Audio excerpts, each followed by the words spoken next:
अस्सलाम वालेकुम नाजरीन, एक नए व्लॉग के साथ आप सबकी खिदमत में हाजिर हूँ। नाजरीन, गुज़श्ता हफ्ते में आप लोगों ने बहुत सी खबरें सुनी हैं, बहुत ज़्यादा कन्फ्यूजन पैदा की जा रही है। तो बेसिकली कन्फ्यूजन है या एक प्रोपेगेंडा है, सोची समझी साजिश है, क्या है क्या नहीं। आप लोगों ने पिछले हफ्ते में सुना कि अली अमीन गंडापुर जो है वो एक रॉन्ग नंबर है। जितनी भी PTI लीडरशिप या क़यादत है वो सारी कॉम्प्रोमाइज़्ड है, खान साहब से मुलाकात नहीं करने दी जा रही, ठीक है। और अगला डी चौक में एहतजाज होगा। फिर मुराद से साहब ने जो एक तवील ट्वीट किया था उसके मुतालिक भी काफ़ी लोगों ने प्रोपेगेंडा मचाया और कहा कि जी अगर इतना ही है, अगर इतने एहतजाज की पड़ी है तो आप रूह पोशनू है, सामने मंजर आम पर आए और फिर कहे ना कि एहतजाज करें तो माने। लेकिन वही बात है कि खान साहब ने उन्हें इजाज़त नहीं दी। उन्होंने कहा कि अभी आपने मंजर आम पर नहीं आना, तो भी मुराद सही साहब नहीं भी आ सकते। लेकिन इस तरह के जो लोग होते हैं, जो प्रोपेगेंडिस्ट होते हैं, जो प्रोपेगेंडा करते हैं और इस तरह से दूसरों को इश्तियाल दिलाते कि वो कहे भाई मैं तो बाहर आके इस बंदे का तो मुंह तोड़ना है, इसे तो चुप कराना है, तो फिर काम तो ख़राब होता है, ठीक है। अब खबर क्या थी कि रात भी हम्माद अजहर साहब ने एक वीडियो पैगाम जारी किया जिसमें उन्होंने साफ वाज़ेह तौर पे कहा कि वो इमरान खान के खातिर अपनी खुद की जान तक कुर्बान करने को तैयार हैं। उन्होंने कहा कि खान साहब से मुलाकात कराएं, नहीं तो 15 अक्टूबर को डी चौक में, यानी कि कल बरोज़ मंगल डी चौक में जी हम लोग एहतजाज करेंगे और उसको मैं खुद लीड करूंगा। और अगर यही है कि कत्ल गारत और इस तरह का जो भी कि अगर जान भी कुर्बान करनी पड़ेगी तो मैं अपने कप्तान के लिए जान कुर्बान करूंगा, क्योंकि कप्तान से बढ़कर नहीं है मेरी जान। तो वो शख्स जेल में इतने मतलब 1 साल से ज़ायद अरसा, कोई 400+ दिन हो गए खान साहब को जेल में, ठीक है, और 1 साल में 365 दिन होते हैं। तो फिर अगर मेरा लीडर इतने 1 साल से ज़ायद अरसे का वो जेल में है और कहा जा रहा है कि बहुत ज़्यादा इमरान खान साहब को टॉर्चर किया जा रहा है, लेकिन ये हो सकता है कि अफवाहें भी हों, बनी बनाई बातें भी हों, कारकुनान में जोश दिलाने के लिए हो या फिर इश्तियाल बढ़ाने के लिए हो, कुछ भी हो सकता है। लेकिन इस सुनने में यही आ रहा है जो मैंने आपको अपने पिछले व्लॉग्स में भी कहा था कि खान साहब को एक बाल्टी भर के दे दी जाती है और कहा जाता है इसी से गुस्ल करना, नहाना धोना, वुजू करना, जो भी करना है वो आपने इसी एक बाल्टी से करना है। इसके अलावा उनके जो वर्जिश वो करते थे वो भी सारे इंतज़ाम ख़त्म कर दिए, उन्हें अब वर्जिश करने की भी इजाज़त नहीं है। और ये भी कहा जा रहा है कि उनका जो सेल है उसकी जो लाइट शाइट है वो सब ऑफ कर दिया है बिना पंखे के इस गर्मी में और दहम में। वो जी जो है वो ज़िंदगी गुजारने पे फ़िलहाल जेल में वो मजबूर है। इसके अलावा और क्या हो सकता है, और किसी को भी उनसे मिलने की इजाज़त नहीं है, कोई उनसे बात नहीं कर सकता, और वो किसी से बात करे तो वापस उन्हें काउंटर बैक जवाब भी नहीं कोई देता। तो ये वाली सूरत हाल है। बल्कि ये भी है कि 6-6 घंटे बाद उनका जो सुपरिटेंडेंट है, जो जेल के इंतज़ामिया, वो 6-6 घंटे बाद जो है वो चेंज कर दी जाती है। खैर क्या हो रहा है उनके साथ क्या नहीं, ये तो उनसे मुलाकात के बाद ही पता चलेगा। लेकिन PTI वालों ने यहाँ एक बहुत बेहतरीन लाइहा अमल तैयार किया और वो ये है कि उन्होंने जी ये अपनी एक शर्त रख दी है, हम 15 अक्टूबर को डी चौक में एहतजाज करेंगे। और अगर हुकूमत चाहती है कि हम लोग ना करें एहतजाज तो आप लोगों के लिए ज़रूरी है कि हमारी खान साहब से मुलाकात कराएं। अब जो खान साहब से मुलाकात करनी है वो जाहिर सी बात है PTI की लीडरशिप करेगी, अली अमीन साहब करेंगे और उनकी जो वकला टीम है इमरान खान साहब की वो करेंगे। अब इनमें उनकी जो एक बहन फ़िलहाल जेल से बाहर हैं, नौरीन खानम साहिबा, उनके मुलाकात का कोई रास्ता निकलता है या नहीं, या वो मुलाकात आगे करेगी कि नहीं, क्योंकि जो पाकिस्तानी अवाम में उन्हें यकीन है कि नौरीन खानम साहिबा ने वर्ड टू वर्ड खान साहब का बाहर आके अवाम को बताना है।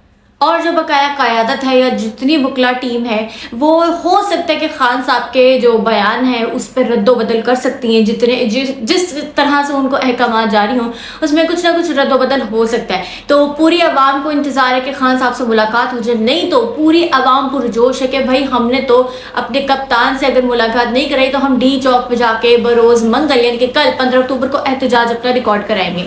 अच्छा, यहाँ पर एक चीज़ ये और भी क्लियर कर दूँ कि आज ये हो रहा है, मतलब हुकूमत इस पे ज़ेर गौर है इस मामले पर कि खान साहब से अगर मुलाकात करा दे तो कल 15 अक्टूबर का जो डी चौक में एहतजाज करने PTI ने वो नहीं होगा। क्योंकि आप लोगों को पता है 15 से 16 के जो दरमियान का सारा है टाइम, इसमें वो SC होनी है, शंघाई जो कॉन्फ्रेंस है वो होनी है, वो समिट होना है, तो उसमें 200 लोगों का वफूद जो है वफ्द जो है वो आ रहा है। कोई 20-25 या 20-25 बंदे मेरे ख्याल से चाइना से आ रहे हैं, 4 लोगों का वफ्द जो है वो इंडिया से आ रहा है। इस तरह से मुख्तलिफ ममालिक से जी आ रहे हैं और ये कुल मिला के 200 लोग होंगे।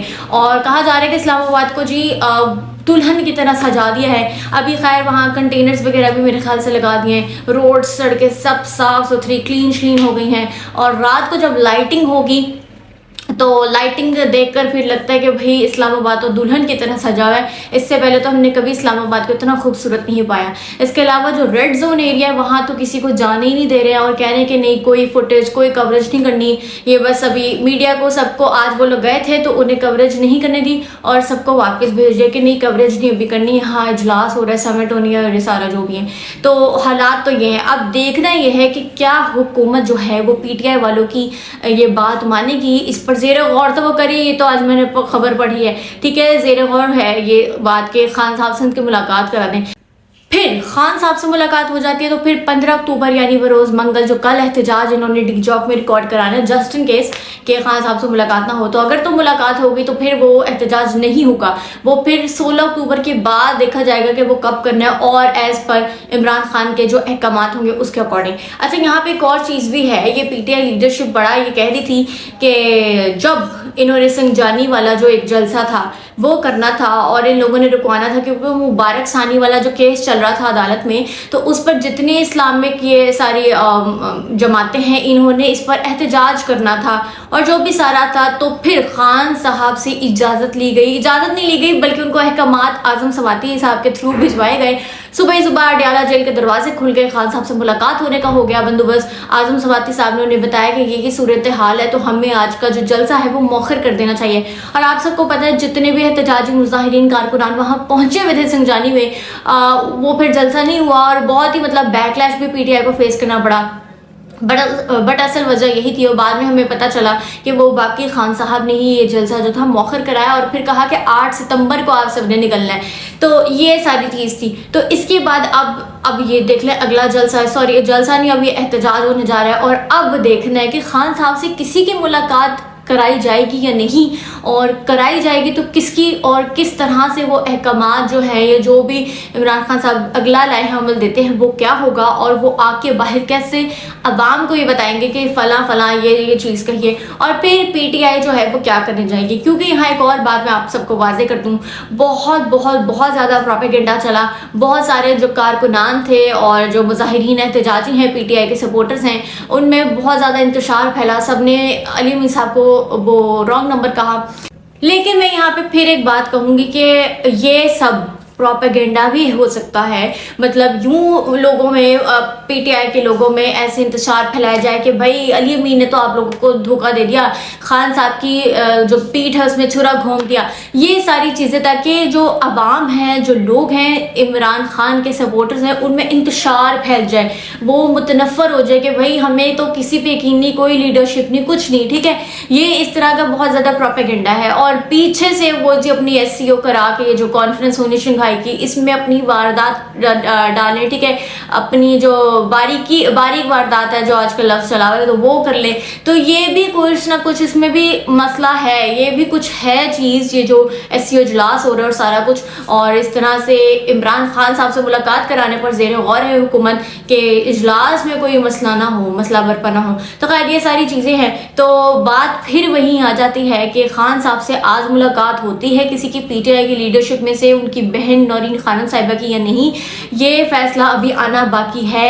अगर तो मुलाकात होगी तो कल PTI वाले एहतजाज नहीं करेंगे डी चौक पे, और जस्ट इन केस इन लोगों ने अगर इमरान खान साहब से मुलाकात ना कराई, जिसके चांसेस कम है, मुझे लग रहा है कि करा देंगे, तो फिर PTI वाले जो है वो एहतजाज नहीं करेंगे। खैर तो ये सारी चीज़ है। अच्छा, इसमें कल तक ना एक और चीज़ भी सामने में आ रही थी सुनने में कि 90% वो जो PTI की लीडरशिप है वो ये चाह रही है कि वो लोग डी चौक पे 15 अक्टूबर को एहतजाज रिकॉर्ड कराएं, और जो बकाया 10% है वो लोग हैं जो पावर में हैं, अच्छी पावर में हैं, जो पावर रखते हैं, वो लोग कह रहे हैं कि नहीं हमने एहतजाज नहीं रिकॉर्ड कराना। अच्छा, अब इसमें क्या चीज़ है, जब ये एक कमेटी इजलास बैठता है, पीटीआई की जो कमेटी इजलास है, ठीक है, पॉलिटिकल कमेटी इजलास, तो इसमें हर बंदे की मतलब वो जो एक आरा है ना, जो राय है वो जानी जाती है। अब इसमें से कुछ कहेंगे हमें एहतजाज करना चाहिए, कुछ कहेंगे हमें एहतजाज नहीं करना, तो इसका मतलब ये नहीं है कि वो लोग तो नेगेटिव हो गए और वो लोग पॉजिटिव हो गए और वो लोग जो इंतशार फैला रहे हैं वो कह रहे हैं नहीं जी हमने तो एहतजाज करना है, ये वो सारा। इसमें ये नहीं होता, इसमें मतलब आप समझ लें कि वोटिंग और पोलिंग होती है। अगर 90% करे कि हाँ करानी और 10% करे कि नहीं करानी, तो दोनों का पॉइंट ऑफ व्यू जाना चाहेगा और उसके मुताबिक जो फैसला होगा, अगर तो उस पर मेजोरिटी एग्री करती है तो फिर उसी तरह से वर्किंग होगी, और अगर तो मेजोरिटी वर्किंग नहीं करती तो दोबारा कोई ना कोई सोल्यूशन निकाला जाएगा। लेकिन ये सारी अंदर की जो बातें हैं, ये पॉलिटिकल कमेटी इजलास की जो अंदर की सारी बातें मैंने आपको बताई, इसमें काफ़ी लोगों ने इसमें नेगेटिव और पॉजिटिविटी भर दी, जिसमें उन्होंने कहा 90% लोग मान रहे हैं और 10% वो लोग हैं जो अच्छी पावर रखते हैं, पीटीआई लीडरशिप में हैं और अच्छी पावर रखते हैं, स्ट्रॉन्ग उनकी है, ठीक है। तो वो लोग चाह रहे हैं कि नहीं जी एहतजाज ना हो, ये लोग इमरान खान को निकालने नहीं चाहते, ये तो छुरा घों पे बैठे हैं, ये तो दुश्मन है, ये तो यूं है, ये तो मुँह है। तो इस तरह का बहुत ज़्यादा इंतशार और प्रोपेगेंडा आप लोगों ने पिछले वीक में ये देखा होगा और सुना होगा कि हाँ वाकई ये अली अमीन के पीछे हाथ धो के पड़ गए, बैरिस्टर गौहर के पीछे हाथ धो के पड़ गए। इसमें ये चीज़ ज़ेर गौर है कि आप लोगों को आपके मकसद से हटाने का भी मतलब सोची समझी साजिश हो सकती है कि आप लोगों को अपने मकसद से ही हटा दें, जो पीटीआई लीडरशिप चाह रही है। जो मैं आप लोगों को प्रीवियस अपने व्लॉग्स में भी कह चुकी हूँ कि इमरान खान और पीटीआई लीडरशिप का जो इमरान खान ने तो आपको अपनी हकीकी आज़ादी के लिए आप लोगों ने खुद लड़ना है, और इसके अलावा जो पीटीआई लीडरशिप है, जो क़यादत है, जो बकाया उनके वर्कर्स हैं, वो सब आपको 3 मकासद पे फोकस करने का कहते हैं पाकिस्तानी अवाम को। एक इमरान खान साहब की रिहाई का, दूसरे नंबर पर अपनी हकीकी आज़ादी का, और तीसरे नंबर पर फॉर्म 47 की हुकूमत को भगाने का, रफू चक्कर करने का। तो ये 3 मकासद हैं और हो सकता है इतना जो प्रोपेगेंडा चला है पिछले 1 हफ्ते में, अली अमीन को रॉन्ग नंबर कहा और बैरिस्टर गौहर के हवाले से इतनी फजूल बातें सुनने को मिली, ठीक है, तो हो सकता है ये इंतशार फैलाया जा रहा हो। बल्कि आज एक मैंने खबर पढ़ी है, बड़ा नामवर एक प्लेटफॉर्म है, न्यूज़ प्लेटफॉर्म, उस पर मैंने खबर पढ़ी है। चलो मैं बता भी देती हूँ, जियो पे खबर पढ़ी और मैं वो पढ़कर हंस भी रही थी और कंफ्यूज भी हो रही थी कि मतलब माजरा क्या है। अब आप लोग खबर देखें वो खबर क्या थी, आपको स्क्रीनशॉट भी लगा देती हूँ। अच्छा जी, तो खबर ये थी कि उसमें लिखा हुआ था कि पीटीआई कारकुनान जो है वो बार बार एहतजाज रिकॉर्ड करा के काफ़ी लोग बीमार भी हो गए और काफ़ी लोग उकता भी गए हैं, तो इस बार हो सकता है कि इतनी मेजॉरिटी इकट्ठी ना हो। अच्छा और अगले उसमें लिखा था कि ज़राए, मतलब ज़राए से खबर मिली है कि पीटीआई के जो एहतजाजी मुजाहिरीन कारकुनान हैं वो पहले एहतजाजों में एहतजाज कर करके इतने थके चूर हो गए हैं, कुछ तो इतने बीमार भी पड़ गए हैं कि अब उनमें हिम्मत नहीं कि वो अगले किसी एहतजाज में आए। अब आप लोग देख रहे हो प्रोपेगेंडा की क्या मतलब हद है, मैं इसमें कहूँगी। कौन से जराए ने ये बता दे, उसका नाम भी वाज़ेह कर देना चाहिए था, या आपने कोई सर्वे किया है या पोलिंग आपने कहीं की है वो भी बता देना चाहिए था कि आप लोगों ने इतना प्रोपेगेंडा आप लोग मचा रहे हैं कि कोई भी पढ़े तो वो कहे हैं वाकई हालात ये हो गए कि आवाम निकलने को नहीं आ रही, हमने भी क्या करना है। लेकिन आप सबको मैं बावर करा दूँ ऐसा होने नहीं वाला। ये कौम जो है ये इतनी जज्बाती कौम है, इमरान खान के इश्क में इतनी मुब्तला है, इतनी पागल है कि आप लोग इन्हें झूठों को कहेंगे सच्चों को पहुँचेंगे। ये वो शेलिंग भी बर्दाश्त करेगी कौम, और इन्होंने की है ये सोटे भी खाएगी, डंडे भी खाएगी, ठीक है, अरेस्ट भी होगी और हुई है, इतने लोगों को अरेस्ट किया है। लेकिन आप लोग कुछ मजीद उखाड़ नहीं सकेंगे। ये अपने खान की रिहाई के लिए भी निकलेगी, ये अपनी हकीकी आज़ादी के लिए भी निकलेगी, और ये फॉर्म 47 की हुकूमत को भगाने के लिए भी निकलेगी। जो इमरान खान साहब ने कहा है ना, ये लोग वो करके दिखाएंगे। बड़ी जज्बाती कौम है। तो खैर आप सबका इस बारे में क्या ख्याल है क्या नहीं, मुझे अपनी आरा से ज़रूर आगाह कीजिएगा। अगले व्लॉग तक के लिए अल्लाह हाफिज़।